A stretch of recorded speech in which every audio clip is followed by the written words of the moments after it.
میں کمرے میں داخل ہوا تو پاپا سر جھکائے بیٹھے تھے۔ ان کی آنکھیں بتا رہی تھیں کہ وہ رات بھر سوئے نہیں اور شاید روتے بھی رہے ہیں۔ میں نے انہیں گلے لگا لیا تو وہ سسک پڑے۔ کیا ہوا پاپا؟ میں نے ان کے لاغر وجود کو سنبھالنے کی کوشش کی۔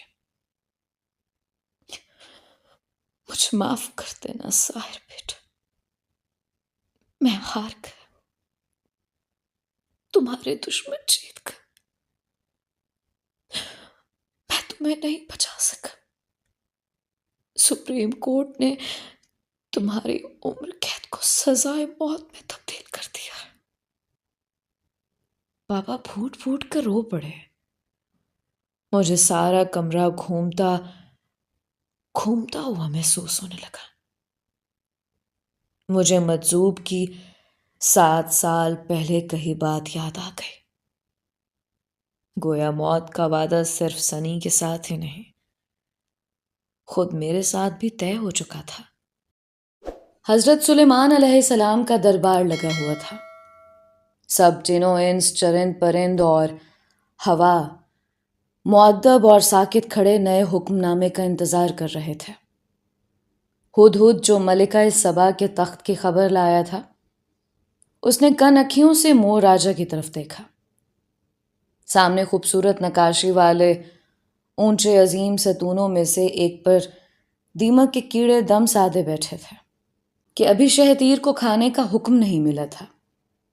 اچانک درباروں میں کچھ ہلچل سی ہوئی اور باہر کسی بحث کی آوازیں ابھریں۔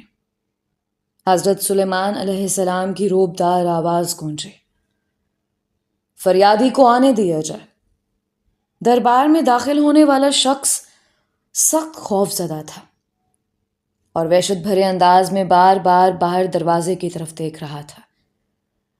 حضرت کے استفسار پر وہ گڑ گڑا کر بولا، حضور، میں نے شاید ابھی آپ کے دروازے پر اسرائیل علیہ السلام کو دیکھا ہے، اور مجھے شک ہے کہ وہ میری روح قبض کرنے کے لیے یہاں آئے ہیں، لیکن میں ابھی مرنا نہیں چاہتا۔ آپ کے تابع تو سارا جہاں ہے، یہ جن و انس، یہ سرسراتی ہوائیں۔ آپ کسی کو حکم کیجئے کہ مجھے ابھی دنیا کے دوسرے پار پہنچا دیں، ہزاروں لاکھوں میل دور، قطب شمالی یا قطب جنوبی کے کسی کرے پر، کہیں بھی، لیکن پلک جھپکتے کہ میں اسرائیل علیہ السلام کا سامنا نہیں کرنا چاہتا۔ حضرت سلیمان علیہ السلام کے جلال کو فریادی پر رحم آ گیا اور ہوا کو حکم دیا کہ یہ جہاں خود کو محفوظ سمجھے اسے دنیا کے اس خطے میں اتار دیا جائے، اور وہ شخص پلک جھپکتے ہی ہوا ہو گیا۔ 2 لمحے بعد اسرائیل علیہ السلام دربار میں حاضر ہوئے۔ حضرت سلیمان علیہ السلام نے مسکرا کر پوچھا، یا اسرائیل، کیا بات ہے؟ کسی الجھن میں دکھائی دیتے ہیں آپ۔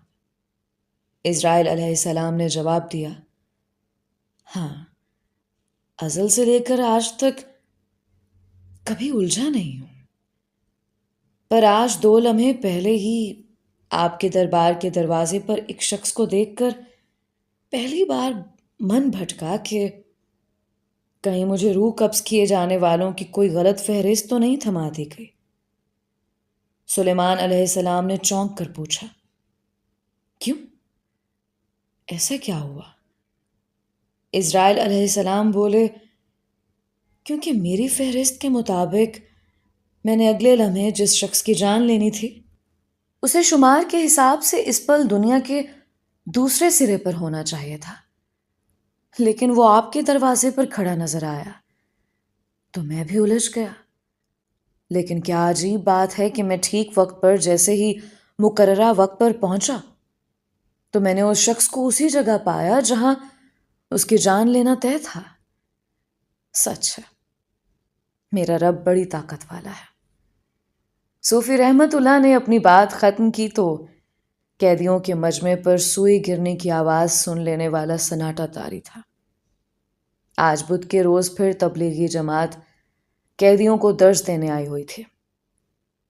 صوفی صاحب نے گہرا سانس لیا، ہاں، اس حکایت سے ہمیں یہ سبق ملتا ہے کہ ہر ذی روح کی موت کا ایک مقام مقرر ہے اور قدرت ٹھیک وقت پر اسے وہاں پہنچانے کا از خود انتظام کر دیتی ہے۔ یہ نادان انسان جتنا بھی دوڑنے بھاگنے کی کوشش کرے، موت اسے اس کے مقررہ وقت اور مقام پر جا پکڑتی ہے، اور تب تک موت خود زندگی کی حفاظت کرتی ہے۔ اگر اس ذی روح کا وقت مقررہ ابھی نہیں پہنچا تو اسے دنیا کی ساری طاقتیں مل کر بھی کوئی گزند یا ذرا برابر نقصان نہیں پہنچا سکتی۔ صوفی صاحب نے اپنی بات ختم کی تو میں نے قریب بیٹھے یوگی کی طرف دیکھا جو میری طرف ہی دیکھ رہا تھا۔ کل ہی پاپا مجھے میری عمر قید کی سزا کو سزائے موت میں بدلے جانے کی خبر دینے آئے تھے۔ ایک باپ کے لیے اپنے بیٹے کو یہ خبر پہنچانا کس قدر اذیت ناک عمل رہا ہوگا، یہ صرف ایک باپ کا دل ہی جان سکتا ہے۔ غالب نے شاید میرے لیے ہی یہ کہا تھا۔ مجھے کیا برا تھا مرنا، اگر ایک بار ہوتا۔ ہم ایک بار کب مرتے ہیں بھلا؟ ایک بار تو صرف سانس رکتی ہے ہماری، مرتے تو ہم روز ہیں، ہر پل مرتے ہیں، ہر گھڑی فنا ہمارا مقدر ہے، کبھی وقت کے ہاتھوں، کبھی حالات کے مارے، کبھی رشتے، کبھی لوگ، اور کبھی دنیا ہمارے جان کے در پہ ہو جاتی ہے۔ جیسے آج یہ قانون میری سانسوں کی گنتی ختم کرنے کا پروانہ جیلر کو پہنچا گیا تھا۔ میری بیرک میں یہ خبر پھیل چکی تھی اور اب مجھے سزائے موت کے قیدیوں والے حصے میں منتقل کیے جانے کے انتظامات کیے جا رہے تھے۔ صوفی رحمت اللہ کو بھی نہ جانے یہ خبر کیسے مل چکی تھی۔ شاید اسی لیے جاتے جاتے وہ 2 گھڑی میرے پاس رک گئے۔ ان کی پلکیں مجھے کچھ نم سی محسوس ہوئیں۔ عبداللہ نام ہے نا تمہارا؟ جانے کیوں کسی کا چہرہ دیکھ کر یقین ہی نہیں آتا کہ لوگ اسے جس جرم سے منسلک کرتے ہیں وہ اسے سرزد ہوا ہے۔ میں دھیرے سے مسکرایا۔ شاید میری زندگی کا چھٹا اور آخری سکہ اسی قید خانے میں خاتمے کے لیے مجھے ملا تھا۔ وہ اپنی آنکھیں پونچھتے آگے بڑھ گئے۔ یوگی اس رات میرے پاس آیا تو اس کا چہرہ اترا ہوا تھا۔ کاش میں تمہاری سزا اپنے سر لے سکتا۔ عدالتوں کا نظام بھی عجیب ہے، جہاں دلیل اور ثبوت کی بنیاد پر فیصلے سنائے جاتے ہیں۔ گویا انسان کا حق پر ہونا اتنا ضروری نہیں جتنا ٹھیک وقت پر اس کے وکیل کے پاس مضبوط دلیل اور ثبوت کا ہونا ضروری ہے۔ نہ ہو تو بندہ صفر ہو جاتا ہے۔ یہ کیا بات ہوئی یار؟ میں نے اس کی زندہ دلی بحال کرنے کے لیے اسے ایک پرانا چٹکلا سنایا۔ شاید اسی لیے کہتے ہیں کہ تم جیسے نیم حکیموں سے کوئی غلطی ہو تو انسان زمین کے 6 فٹ اندر چلا جاتا ہے، اور وکیل کی غلطی اسی بندے کو زمین سے 6 فٹ اوپر ہوا میں معلق کر دیتی ہے یوگی صاحب۔ لیکن یوگی مسکرانے کے بجائے میرے گلے لگ کر رو پڑا۔ اگلے صبح مجھے جیل کا عملہ کال کوٹھری میں منتقل کرنے کے لیے آن پہنچا۔ میری بیرک کے سارے ساتھی مجھے رخصت کرنے کے لیے قطار میں کھڑے تھے۔ وہ سبھی اپنی کوئی پسندیدہ اور عزیز چیز مجھے جاتے وقت تحفے کے طور پر دینے کے لیے اپنے ہاتھوں میں لیے افسردہ تھے۔ چھوٹا سا کنگھا، ایک ٹوٹا آئینہ، گڑ والی روٹی، تھوڑے سے چنے، بلوریں کنچے، تاش کی گڈی، دل کے نشان والا لاکٹ۔ وہ نادان یہ جانتے بھی تھے کہ جس وقت مجھے سزائے موت کے قیدیوں کے احاطے میں بند کرنے کے لیے دروازے تک لے جایا جائے گا، اس وقت میری تلاشی کے دوران یہ سب کچھ مجھ سے چھین لیا جائے گا۔ لیکن پھر بھی ایک قیدی کا دوسرے قیدی سے محبت کا اظہار تھا، بے بس اور لاچار سا اظہار۔ ایک محتاج کا دوسرے مجبور کو ایک خراج، جو مجھے دنیا بھر کے سونے چاندی اور ہیرے جواہرات کے خزانوں سے بڑھ کر تھا۔ میں سب سے مل کر دروازے کے قریب پہنچا تو یوگی سر جھکائے افسردہ سا کھڑا تھا۔ کیوں یوگی صاحب، تم مجھے کوئی تحفہ نہیں دو گے رخصت کرتے وقت؟ شاید اب ہماری ملاقات نہ ہو کبھی دوبارہ۔ یوگی نے تڑپ کر میری طرف دیکھا۔ بہت ظالم دوست ہو، لیکن فکر مت کرو، جہاں تمہیں یہ لوگ لے جا رہے ہیں وہاں تمہیں یوگی سے بھی بڑھ کر ایک یاروں کا یار ملے گا، جس کا نام ظہیر ہے۔ اسے میرا سلام کہنا، اور کہنا کہ یوگی کو اپنا وعدہ یاد ہے۔ میں ان سب سے رخصت ہو کر 4 سپاہیوں اور ایک حوالدار کے پہرے میں کالے چکر تک پہنچا۔ سزائے موت کے قیدیوں کا احاطہ اسی چوراہے کے سامنے تھا، جسے یہاں عرف عام میں کالا چکر کہا جاتا تھا۔ میری تیسری مرتبہ مکمل تلاشی ہوئی اور مجھے ایک تکیے اور کمبل کے ساتھ اندر جانے کی اجازت مل گئی۔ میں آہنی دروازے سے اندر داخل ہوا تو تقریباً 4 بجے شام کا وقت تھا۔ یہ ایک چوکور بڑا سا صحن نما احاطہ تھا، جس کے چاروں طرف چھوٹی چھوٹی کوٹھریوں اور ان کے آگے ٹین کے چھت والا ایک برآمدہ تھا جو چاروں اطراف سے جڑا ہوا تھا۔ یہ قیدیوں کی ٹہلائی کا وقت تھا۔ وہاں کل 9 قیدی دکھائی دیے، جنہیں سر سے پیر تک بیڑیوں اور زنجیروں میں جکڑ کر انتہائی کڑے پہرے میں شام کے اس وقت کوئی آدھے گھنٹے کے لیے باہر ٹہلانے کے لیے لایا جاتا تھا۔ شاید قیدیوں کو آپس میں زیادہ بات کرنے کی بھی ممانعت تھی، تبھی پہرے پر موجود سپاہی انہیں بار بار جھڑک کر خاموش رہنے کا کہہ رہے تھے۔ ماحول میں صرف ان کی ہتھکڑیوں اور بیڑیوں کی جھنکار کی آواز تھی۔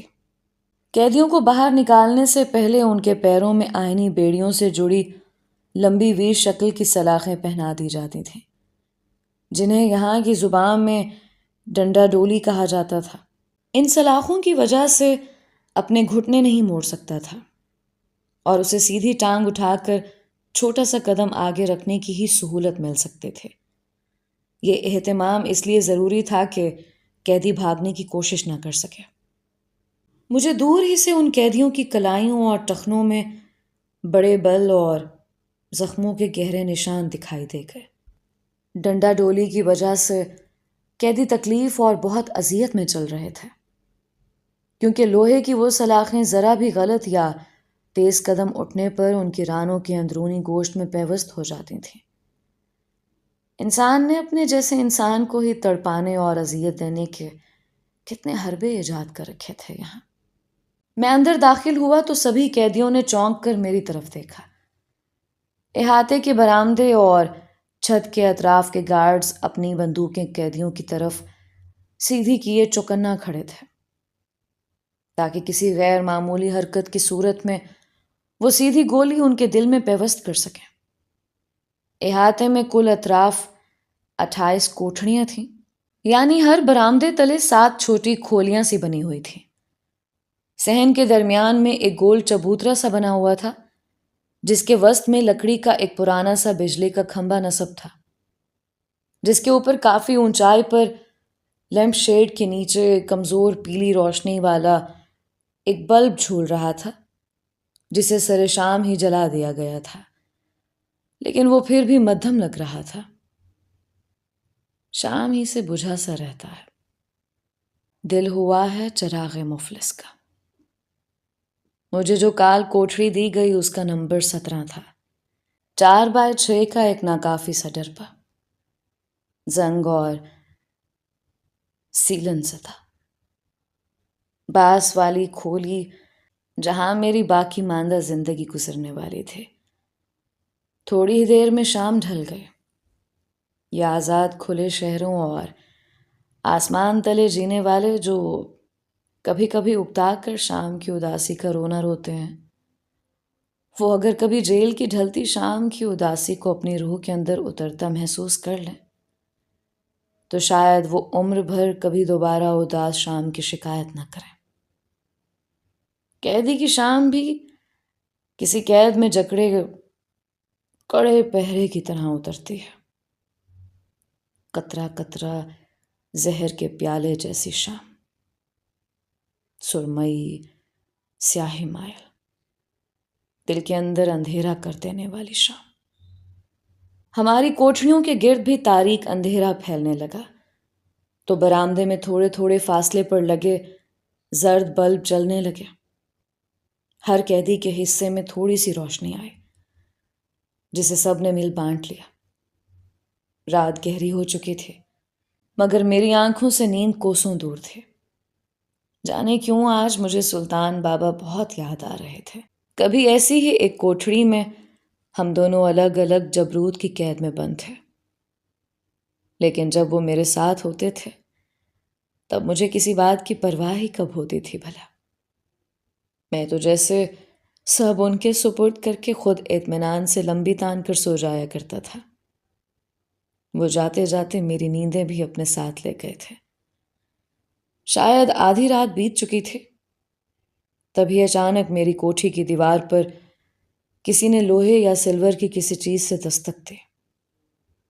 جاگ رہے ہو یا اپنے نصیبوں کی طرح سو گئے ہو تم بھی؟ بولنے والے کی آواز کی سرگوشی دھیمی تھی۔ جب نصیب سو جائیں تو نیند کسے آتی ہے بھلا؟ دوسری جانب کوئی ہنسا۔ میں ظہیر ہوں۔ تمہارا نام کیا ہے؟ میری کھولی کا نمبر 15 ہے۔ گویا وہ مجھ سے ایک کوٹھڑی دور تھا، تبھی آواز بامشکل مشتق آ رہی تھی۔ ان لوگوں نے ہر قیدی کے درمیان ایک کھولی کا فاصلہ رکھا ہے تاکہ رابطے میں مشکل رہے۔ ویسے بھی ہر آدھے گھنٹے بعد 2 سنتری یہاں سامنے سے مخالف سمت میں گزرتے ہیں۔ بات کرنے پر پابندی ہے یہاں۔ جب میں زور سے دیوار پر یہ چمچ ماروں تو تم سوتے بن جانا۔ یوگی کا دوست ظہیر اتفاق سے قریبی بند تھا۔ میں نے اسے یوگی کے بارے میں بتایا تو ظہیر کی آواز میں چھلکتا جوش صاف سنائی دیا۔ یوگی یاروں کا یار ہے، مجھے اس کا پیغام مل چکا ہے ایک سنتری کے ذریعے۔ بس اب ہم یہاں سے نکلنے کے انتظار میں پل پل کاٹ رہے ہیں۔ میں چونکا۔ ہم کون؟ مطلب تمہارے ساتھ دوسرے بھی کچھ قیدی شامل ہیں اس منصوبے میں؟ ظہیر کے کچھ کہنے سے پہلے ہی قدموں کی چاپ ابھری اور وہ خاموش ہو گیا۔ رات ڈھل گئی اور صبح کی روشنی ہوتے ہی نئے پہرے داروں اور دیگر عملے کا راؤنڈ شروع ہو گیا۔ 1.5 حوالدار چائے کی بڑی سی چینک اور چند پتلی سلور کی گلاسیاں چھنکاتا ہوا آیا اور ہمیں جیل کے لنگر کی روٹیاں بانٹتا ہمارے گلاسوں میں چائے اونڈیلتا گیا۔ اس کے سر پر بھی 2 کرخت چہرے والے منکر نکیر نما سپاہی پورا وقت تنے کھڑے رہے۔ 1.5 حوالدار کی نظر مجھ سے ملی تو وہ دھیرے سے مسکرایا، جیسے کہہ رہا ہو فکر مت کرنا، میں ہوں یہاں۔ کال کوٹھڑی کے احاطے میں وقت عام جیل کی دیگر 4 دیواریوں سے بھی زیادہ سست گزر رہا تھا۔ پچھلی والی بیرک میں تو پھر بھی صبح سے دوپہر اور دوپہر سے شام کبھی نہ کبھی ہو ہی جاتی تھی، مگر یہاں تو ایسا لگ رہا تھا جیسے وقت کی سوئی ٹوٹ کر کہیں گر گئی ہے۔ تبھی مجھے ایک عجیب سا احساس ہوا۔ وقت کے پیمانے کا تعلق ہمارے اندر کی کیفیت سے جڑا ہوتا ہے۔ ایک ہی شہر میں ایک ہی زمان و مکان میں چلتے پھرتے لوگوں کے لیے وقت کی مقدار اور گزرنے کا دورانیہ مختلف ہو سکتا ہے۔ مثلاً اسی جیل کی بیرونی دیوار سے پرے گاؤں یا کچھ دور شہر میں چلتے پھرتے لوگوں کے لیے یہی وقت بہت نارمل اور اپنے معمول کے مطابق ہوگا، بلکہ گھروں میں کام کرتی عورتیں اور کھیتوں اور دفتروں میں کام کرتے مرد بار بار گھڑی کی طرف دیکھ کر ہاتھ مل رہے ہوں گے کہ اف، دن کتنی تیزی سے گزر گیا، یا آج تو جیسے وقت کو پر لگ گئے ہیں، ابھی کام آدھا بھی نہیں ہوا اور دن ڈھل گیا ہے۔ کچھ لوگ جمعہ کی نماز پر ایک دوسرے سے کہتے ملیں گے، ارے آپ ابھی پچھلے جمعے کو ہی تو ملے تھے، لگتا ہے بس کل ہی کی بات ہے۔ کچھ مہینوں اور کچھ سال کے پلک جھپکتے گزر جانے کا شکوہ کرتے ملیں گے۔ ارے رمضان پھر سے آ گیا، لگتا ہے جیسے پچھلے ماہ ہی تو عید ہوئی تھی، لیکن ہم قیدیوں کے لیے یہی وقت اس چار دیواری کے اندر جم سا گیا تھا۔ صدیوں بعد شام کے 4 بجے تو مجھے بھی آئینی زیور پہنا کر باقی قیدیوں کے ساتھ باہر نکالا گیا۔ ایک جوان سے لڑکے قیدی نے مجھے نظروں نظروں میں سلام کیا۔ وہی ظہیر تھا، بامشکل 30 سال کا لگتا تھا۔ باقی قیدیوں میں سے چند کے نام مجھے سنتریوں کے انہیں پکارنے سے پتہ چلتے رہے۔ سنتوش، بات مت کرو۔ ظہیر، تم سیدھی طرف ہو جاؤ۔ اوئے بگے سنگھ، بار بار بیٹھ کیوں جاتے ہو؟ اوئے کندن مسیح، ادھر ادھر کیا دیکھ رہے ہو؟ چپ چاپ ٹہلتے رہو۔ ان میں صرف ایک لمبی اور نیچے سے سیدھی کٹی لمبی لٹوں والا ایسا شخص تھا جو اپنے آپ میں گم اور چپ چاپ سنتریوں کی ہدایات پر چلتا رہا۔ بعد میں مجھے اس کا نام بخت خان پتہ چلا۔ شاید کسی قبائلی علاقے سے تعلق تھا اس کا۔ ٹہلنے کا وقت ختم ہوا تو ظہیر نے آنکھوں آنکھوں میں مجھے اشارہ کیا کہ وہ گزشتہ رات کی طرح دیر گئے مجھ سے بات کرے گا۔ مغرب کے وقت قیدیوں کو رات کا کھانا بانٹ دیا گیا۔ جانے کھانا بد مزہ تھا یا پھر قید کی اس اذیت نے ہمارے اندر ہی ذائقے کی حس مار دی تھی۔ گویا ذائقہ بھی زبان سے نہیں، آس پاس کے ماحول سے جڑا ہوتا ہے۔ آدھی رات گزری تو ظہیر نے پھر اسی انداز میں رابطہ کیا۔ پتہ چلا کہ ظہیر نے یہاں دیگر 4 قیدیوں کو اپنے منصوبے میں شامل کر رکھا ہے، سنتوش، بگھا، کندن اور بخت خان۔ میں ان چاروں کو آج ہی کال کوٹھڑیوں کے احاطے میں دیکھ چکا تھا۔ ایک ہندو، دوسرا سکھ، تیسرا عیسائی اور چوتھا مسلمان۔ موت بھلا مذہب اور ذات پات کہاں دیکھتی ہے، وہ سبھی کے لیے یکساں اترتی ہے۔ مذہب کی بنیاد پر تو صرف ہم وحشی انسان ایک دوسرے کے گلے کاٹتے ہیں۔ اگلے ایک ہفتے میں ظہیر نے مختلف وقفوں اور بات کرنے کی عجیب و غریب طریقوں سے مجھے جو کچھ بتایا وہ از خود ایک لمبی کہانی تھی۔ ظہیر کو ان سب قیدیوں کو فرار کے لیے تیار کرنے میں 2 سال کا وقت لگا تھا۔ اس دوران ان کے ایک چھٹے ساتھی کرم داد کو پھانسی بھی دی جا چکی تھی، مگر ظہیر اپنی دھن کا پکا تھا۔ اس نے سپاہیوں اور پہرے داروں کے 24 گھنٹے کے پہرے اور بات کرنے کی پابندی کا یہ توڑ نکالا تھا کہ ان 5 نے اپنی ایک نئی زبان ایجاد کر لی تھی، جیسے کوئی مورس کوڈ، زنجیر اور بیڑیوں کی چھن چھن۔ ٹہلائی کا وقت 1 چھن مطلب سلام، چھن چھن مطلب کیسے ہو، چھن چھن چھن سب ٹھیک ہے۔ پھر وہ 5 اس زبان میں اتنے ماہر اور یکتا ہوئے کہ ماچس پر انگلیوں کی تھاپ، سلاخوں پر پانی کے گلاس یا پھر دیوار پر لوہے کی چمچ کی گھٹ گھٹ ان کی بولی بنتی گئی۔ 2 سال کے اس عرصے میں کال کوٹھڑیوں کے 4 قیدیوں کی پھانسی کا وقت آ پہنچا، اور یہ کے بعد دیگرے آس پاس کی کھولیوں سے قیدی تختہ دار پر لٹکتے گئے۔ انہی میں ان سب کا چھٹا ساتھی کرمداد بھی شامل تھا، جس کی دوری نے ان 5 کو مزید قریب کر دیا۔ ظہیر ان سب کا لیڈر تھا، جس نے فزکس میں ماسٹرز کی ڈگری لے رکھی تھی، اسی لیے کسی ماہر انجینئر کی طرح اس نے جیل اور سزائے موت کے احاطے کی ہر روٹین کو ازبر یاد کر رکھا تھا۔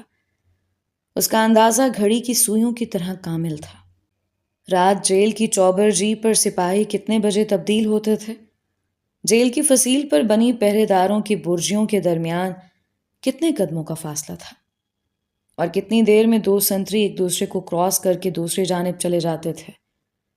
کھانا لانے کے لیے صبح شام 3 مرتبہ ٹھیک کس لمحے سزائے موت والا احاطہ کھولا جاتا تھا۔ کتنے سپاہی چھت اور فصیل پر کتنی دیر لنگر سے کھانا آنے کے دوران ہمارے سروں پر تعینات رہتے تھے، اور اگر انہیں کبھی گولی چلانی پڑے تو کتنی دیر میں وہ گولی چیمبر سے بدل کر دوسرے فائر کے لیے تیار ہو پائیں گے۔ غرض چھوٹی سے چھوٹی بات کی تمام تر تفصیلات اسے کسی ریاضی کے پروفیسر کی طرح ازبر ہو چکی تھیں۔ لیکن ظہیر کا اصل منصوبہ کیا تھا، یہ ان میں سے کسی کو بھی ابھی تک نہیں پتا تھا۔ یوگی اور 1.5 حوالدار ظہیر کے پلان کا بہت اہم حصہ تھا۔ ظہیر رات کے مخصوص حصے میں مجھے تفصیلات بتاتا رہتا، کبھی زبانی اور کبھی اپنی مخصوص کھٹ کھٹ یا ٹن ٹن کی زبان میں۔ مشرقی طرف کے برآمدے میں صرف میں اور ظہیر بند تھے، باقی 5 کوٹھریاں خالی چھوڑ دی گئی تھیں۔ باقی مغربی، شمالی اور جنوبی برآمدوں میں 2 اور 3 قیدی بند تھے۔ ظہیر کو یہاں پہلے اکیلے رکھا گیا تھا۔ انہیں ظہیر کے پس منظر سے واقفیت تھی، تبھی جیل حکام نے اسے باقی قیدیوں سے دور رکھا ہوا تھا، اور مجھے شاید بے ضرر سمجھ کر ظہیر کے ساتھ ہی مشرقی برآمدے میں ایک کوٹھی چھوڑ کر قید کر دیا گیا تھا۔ ظہیر کا دماغ دن رات کسی کمپیوٹر کی طرح چلتا رہتا تھا، شاید اسی لیے اس کی تنظیم بھی اس سے خوفزدہ رہتی تھی اور مختلف طریقوں سے اسے چپ رہنے کے پیغامات بھجواتی رہتی تھی۔ مجھے یہاں آئے 3 ہفتے بیت چکے تھے۔ اس عرصے میں پاپا کے ڈاکٹر کا ایک پیغام آیا تھا کہ پاپا بہت بیمار ہیں، اور دوسرا ایک خط میرے نام آیا جس کے اوپر لکھی پتے کی تحریر دیکھ کر میرا دل اس زور سے دھڑکا کہ جیسے پسلیاں توڑ کر باہر آ جائے گا۔ وہی مانوس مہکتی سی تحریر۔ میں نے بےتابی سے خط کھولا۔ اندر تہہ کیا ہوا کاغذ بالکل سادہ اور ورق کورا تھا، لیکن مجھے ہر سطر پر لکھے لفظ صاف نظر آ رہے تھے۔ کچھ تحریریں الفاظ کی محتاج نہیں ہوا کرتی۔ زہرا کا بھیجا ہوا کورا ورق ہی پوری لغت سے بھرا پڑا تھا، محبت کی لغت۔ میں نے دن میں کئی بار اس کا وہ کورا خط پڑھا، بار بار اسے اپنی آنکھوں سے لگایا۔ رات ڈھلے ظہیر کی ٹھک ٹھک اور پھر سرگوشی ابھری۔ جاگ رہے ہو مولانا؟ آج تمہیں اپنے فرار کا منصوبہ بتانا ہے مجھے۔ اور ہاں، ایک اور اہم بات، 1.5 حوالدار آج کھانے کے برتن تلے جیل کے نقشے کی نقل چپکا کر پہنچا گیا